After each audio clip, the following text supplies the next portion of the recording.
मनोज और प्रेरणा की शादी को अभी 1 साल ही हुआ था। मनोज एक कारखाने में काम करता था, प्रेरणा घर संभालती थी। एक दिन मनोज शाम को घर आया तो प्रेरणा ने कहा, सुनो जी, आज घर का सामान लेने जाना है। यह सुनकर मनोज बोला, ठीक है, तुम चाय बना लो, पीकर चलते हैं।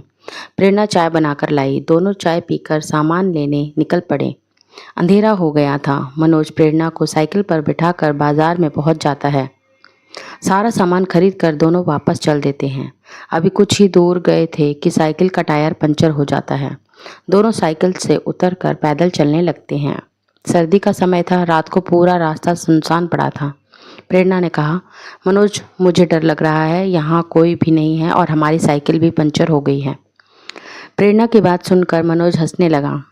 अरे तो क्या हुआ, तुम तो बेकार में ही डर रही हो। मैं हूँ तुम्हारे साथ, डरो मत। आगे एक पंचर बनाने वाले की दुकान है, आगे वहाँ पंचर लगवा कर जल्दी घर पहुँच जाएंगे। दोनों तेज तेज कदमों से आगे बढ़ रहे थे।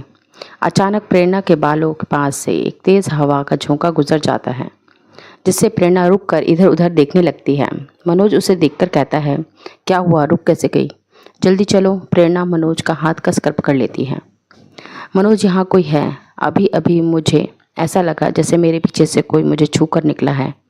मनोज इधर उधर देखता है, लेकिन उसे कोई नजर नहीं आता।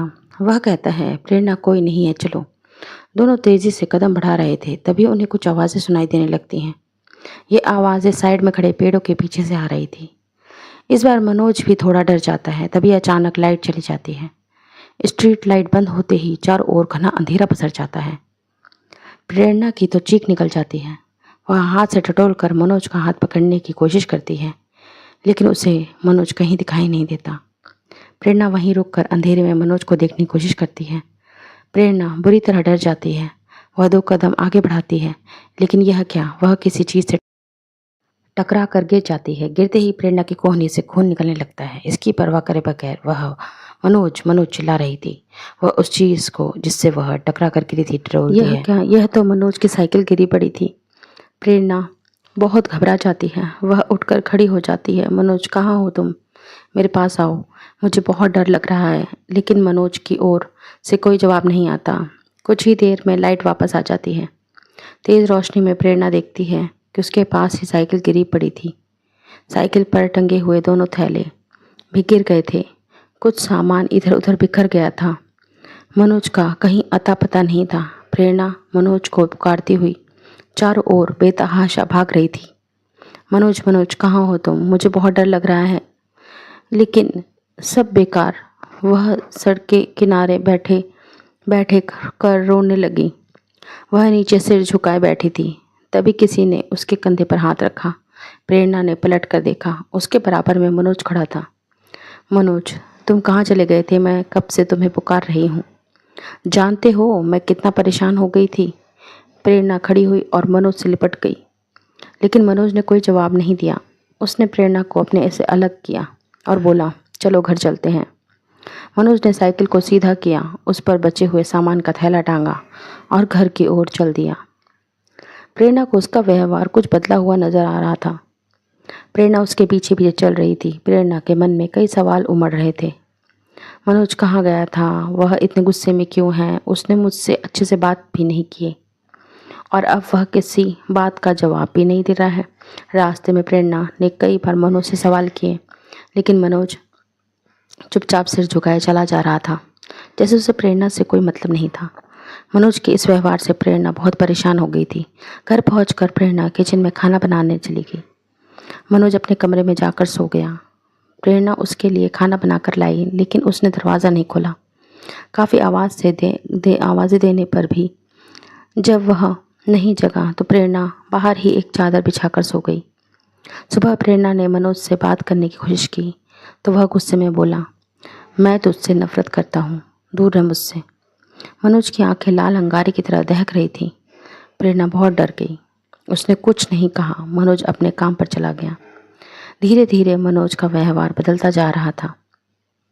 वह घर आता, खाना खाकर चुपचाप कमरा बंद करके सो जाता। एक दिन प्रेरणा ने कमरे में बने छोटे से रोशनदान से अंदर देखा तो मनोज दीवार की ओर मुंह करके खड़ा किसी से बात कर रहा था और हंस रहा था।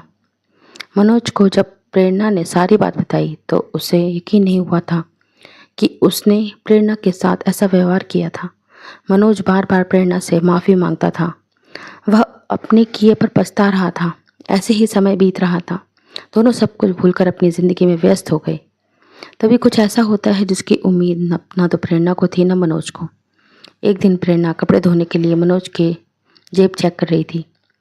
तभी उसे एक खत मिला। खत लाल स्याही से लिखा था। लिखावट भी ऊटपटांग थी, लेकिन खत में जो लिखा था उसे पढ़ते ही प्रेरणा के होश उड़ गए। उसमें लिखा था, मनोज मैं तुमसे बहुत प्यार करती हूँ, मुझसे शादी कर लो। मेरे पास बहुत पैसा है, तुम्हें कभी जीवन में काम नहीं करना पड़ेगा। तुम अपनी पत्नी को छोड़कर सदा के लिए मेरे पास आ जाओ। प्रेरणा के हाथ से सारे कपड़े छूट गए। उसकी आंखों से आंसू बह रहे थे। जिस मनोज को मैंने अपने प्राण संकट में डालकर बचाया, वह ही मुझे धोखा दे रहा है। किसी अमीर लड़की के चक्कर में मुझे छोड़ने की तैयारी कर रहा है। प्रेरणा शाम तक रोती रही। शाम को जब मनोज आया तो प्रेरणा ने उसके सामने वह खत रख दिया। मनोज ने सफाई देते हुए कहा, हाँ प्रेरणा, कल ही खत मुझे एक बच्चा पकड़ा कर चला गया था। तब से मैंने कई बार उसे पढ़ा। मुझे कुछ समझ नहीं आ रहा था। शायद किसी ने मजाक किया हो या बच्चा गलती से मुझे पकड़ा गया। प्रेरणा बोली, देखो मनोज, सच सच बताओ, तुम मुझसे कुछ छुपा तो नहीं रहे हो। मनोज ने कहा, प्रेरणा मेरा विश्वास करो, मैं तुम्हारे साथ जीवन भर नहीं छोड़ूंगा। प्रेरणा ने उस खत को फाड़ कर फेंक दिया और खाना बनाने चली गई। रात का समय था। दोनों अपने कमरे में सो रहे थे। कुछ देर बाद प्रेरणा पानी पीने उठी तो उसे खिड़की पर एक औरत का साया दिखाई दिया। इससे पहले कि प्रेरणा कुछ सोच पाती, वह साया तेजी से प्रेरणा के सामने आकर खड़ा हो गया। फिर उसने एक नज़र मनोज को देखा और तेज आवाज़ में बोली, तू मुझे मनोज से अलग करेगी? मेरा खत फाड़ेगी? मैं तुझे फाड़ कर रख दूंगी। मनोज मेरा है, मैं इसे किसी भी हाल में नहीं छोड़ सकती। प्रेरणा को कुछ समझ नहीं आ रहा था। वह कुछ बोलना चाहती थी लेकिन उसकी आवाज़ नहीं निकल रही थी। वह पसीने पसीने हो गई थी। तभी वह साया आगे बढ़ा और उसने एक हाथ से प्रेरणा का गला पकड़ लिया। प्रेरणा दोनों हाथों से अपने आप को छुड़ाने की कोशिश कर रही थी। तभी उसकी आंख खुलती है। कमरे में कोई नहीं था। वह सपना देख रही थी। प्रेरणा चीखने लगी, मनोज मनोज, वो फिर आ गई, वो तुम्हें ले जाएगी। मनोज ने उठकर लाइट जलाई। प्रेरणा मनोज से लिपट गई। मनोज को प्रेरणा ने सारी बात बता दी। मनोज भी डर गया। उसने उठकर देखा लेकिन वहाँ कोई नहीं था। अगले दिन दोनों तांत्रिक के पास पहुँचे। उसने कहा, मैं जानता था वो इतनी आसानी से पीछा नहीं छोड़ेगी। मनोज बोला, बाबा कोई तो रास्ता होगा। तांत्रिक बोला, रास्ता है, तेरी मौत। पिशाचिनी तुझे मारकर पिशाच बनाना चाहती है जिससे वह तेरे साथ रह सके। प्रेरणा ने तांत्रिक की ओर गुस्से में देखा। बाबा, आपके पास कोई रास्ता नहीं है तो बता दीजिए, हम कहीं और चले जाते हैं। मैं अपने पति को मरने के लिए नहीं छोड़ सकती। तांत्रिक उसी समय आंख बंद करके बैठ गया।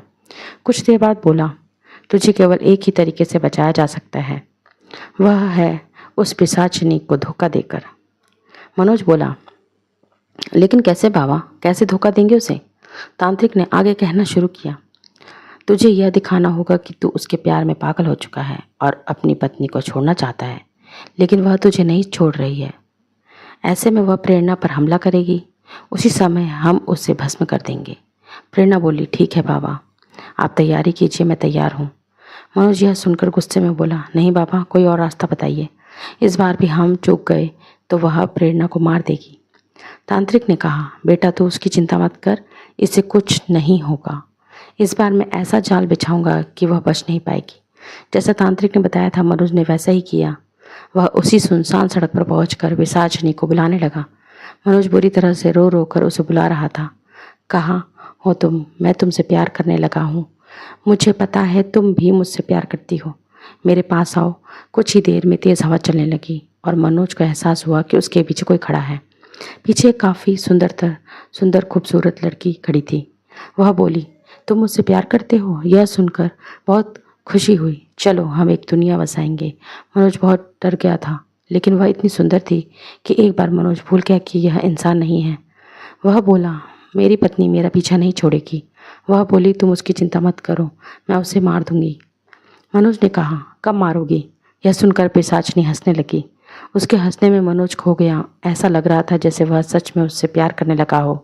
कुछ ही देर में वह चली गई। चारों ओर सन्नाटा छा गया। मनोज अपने घर आ गया। प्रेरणा को उसने सारी बात बता दी।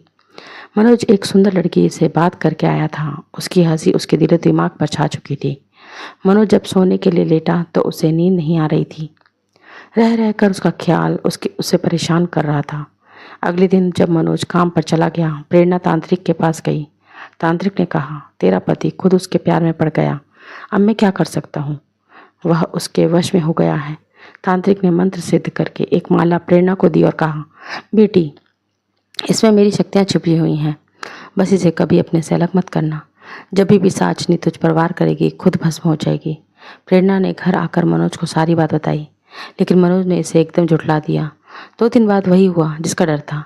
प्रेरणा घर में अकेली थी। एक सुंदर सी लड़की उसके पास आई और मनोज को छोड़ने के लिए कहने लगी।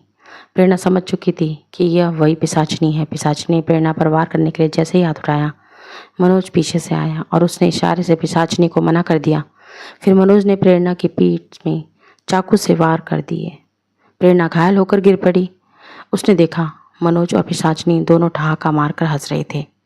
तो कैसी लगी आप सबको ये कहानी? अगर अच्छी लगी तो लाइक, शेयर और सब्सक्राइब कीजिएगा और ऐसी ही कहानी सुनने के लिए बेल आइकन को ऑन कर दीजिएगा, ताकि जैसे ही हम कहानी अपलोड करें वैसे ही आप तक नोटिफिकेशन मिल जाए।